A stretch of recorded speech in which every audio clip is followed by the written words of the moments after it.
Bismillahir Rahmanir Rahim. The question that comes to mind in the whole topic of suffering is, well, why did God create us and put us in a world of suffering? Did He really have to do that? And then, after this suffering that we undergo, if a lot of us, or even some of us, are going to end up in a place that is far worse than this earth, then that brings the question to mind that, well, what sort of a God is He anyway? Now here, there is a huge flaw in our understanding of creation and existence and the role of God. If we look at the definition of God, and especially from the Quran, Allah subhanahu wa ta'ala says, Allah ghani wa antum fuqara. Allah is needless. You are the one in need. Allah also says, Inna Allaha laysa bi-dhallamin lil-abid. Allah is not oppressive to His creatures. And Allah also ordains us, bil-adli wal-ihsan, that we uphold justice and we do goodness beyond justice to each other. Now here comes a fundamental question, that to create us in the naive way in which we understand, without asking us, He just says be and we are, and brings us into this world. And He knows that we will suffer in this world, and He knows many of us will fail in this world. Then does that not make God oppressive? Isn't that then inconsistent with God's benevolence and kindness and mercy? Then again, look at it differently. By definition, Allah subhanahu wa ta'ala knows everything before it occurs. And nothing can go contrary to what He knows. And nothing can happen without His consent. If that is the case, then God knew before creating us that some of us will not be good and righteous people. And that some of us may not end up in a comfortable place after this life. Then that brings a question on God being a God in the first place. Because no parent would want to do that to their children. Then how can God, the parent of all parent and the most merciful, make such a decision to bring us into this earth? And then also comes the problem of what we call theodicy. The theologians responding to the problem of needless suffering. That if there is God, by definition, He knows everything. He is able to change anything. He has utmost power. And in addition, He is the kindest of all beings. So if someone can change anything and still get the objective that he intends and knows everything, and is kinder than the kindest being, and if He still allows suffering to continue, then what sort of a God is He? It actually falters with the definition of God altogether. So with these notions, if we were to ask, well, we are suffering here, and according to our theology, what follows this world does not seem to be a very comfortable place. So why did God create us? Allow us to suffer, especially when He knew that we would suffer, and especially when He knows that many of us, or at least some of us, will fail. And being His creatures that He loves more than parents love their children, how can He see His creatures suffer at present and suffer after their deaths? This then shows us that there is something wrong, fundamentally wrong, and there's a flaw in our thinking. God cannot be such. He says He is needless. So why did He create us? Somebody might respond, oh, He created us in order to reward us. The answer is, did we ask Him to create us?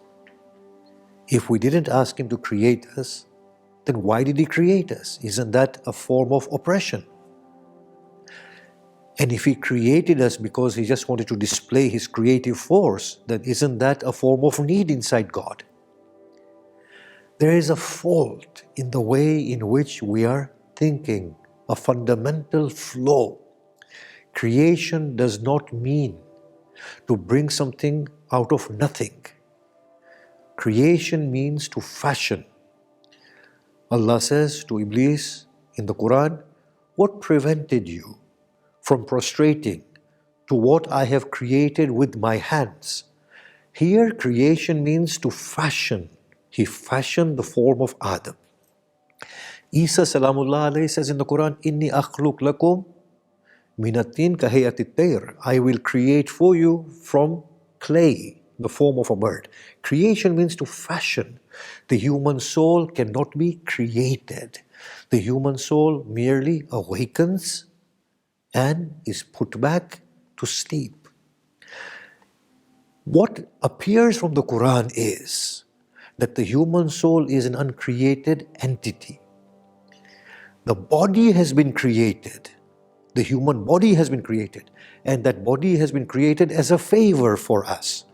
For it to be a favor and a bestowal, as we will discuss a few days from now, it means that we have demanded it and asked for it.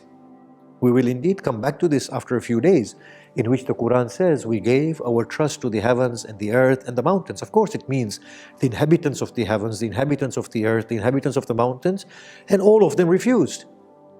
And they were in awe, trembling when they refused, because they knew the gravity of this trust. But man or humans bore it. And Allah says human beings are, or the Quran says, human beings are oppressive and ignorant. It seems actually very much that we have wanted to be in this world. And then God created the form of Adam. The other thing that appears from the whole Quran is that we have made a pact, and hence such an over-emphatic repetition of scribes, of deeds being recorded, of bearing witness on the day of Qiyamah, that the limbs and the tongue and the skin will bear witness. And God says, Kiram al-Katibin, the noble scribes who write down everything you do. They watch and they record everything. And on that day, the Kiram al-Katibin will come. On that day, your book will be you yourself. You will be the open book. Read your own book. It seems very much that no, the story is different, not the naive story that the faithful have learned within their madrasa systems and early schooling. It seems very much that the human soul cannot be created. It can merely be awoken in this world, in this life. Now, we might ask a question, well, why did God send us to this life? The answer is not that God sent us to this life in order to reward us. The answer is, as we will see in a few days' time, we saw what we could gain, and desiriously we wanted this. And God bestowed upon us unendingly. And that's why God says, do you not see your sleep? It is a sign, because you are an entity who comes from a world in which there is no sleep. Did I not give you 2 eyes, your lips, your ears, your hearing, your seeing, your speech, your thinking? These are all bestowals. Very little thanks do you give in return. What that means is that as souls, we did not have any of this apparatus. We did not have this body. And this is all given as a favor for us to avail ourselves of the opportunity of life. So the whole thing of why did God create us in the cradle of suffering, the answer is He created us in terms of the body. We cannot be created. And we wanted to be here. And then we have made a certain pact with God. Now, if you look at God like this, we are making blunders. God is forgiving us. We are causing detriment to the earth. God is restoring it. We are damaging our bodies. God has instilled mechanisms within it that the body cures itself. We do wrong. God pardons us and wipes it all away. Because God wants us to succeed desperately.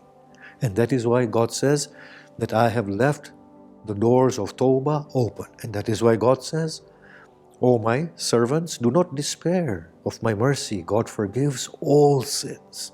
And in another place, the Quran says, and the people who commit adultery and steal and so on and so forth, their chastisement will be double, save for those who return to God faithfully. Then their evil deeds will be transformed into good deeds. So the question is not, why did God create us in the realm of suffering in a way that we point a finger of blame to God and go out and create extensive arguments to absolve God of this crime of creating us?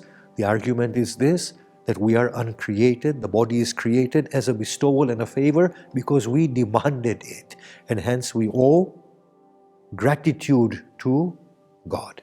Assalamu alaikum wa rahmatullahi wa barakatuh.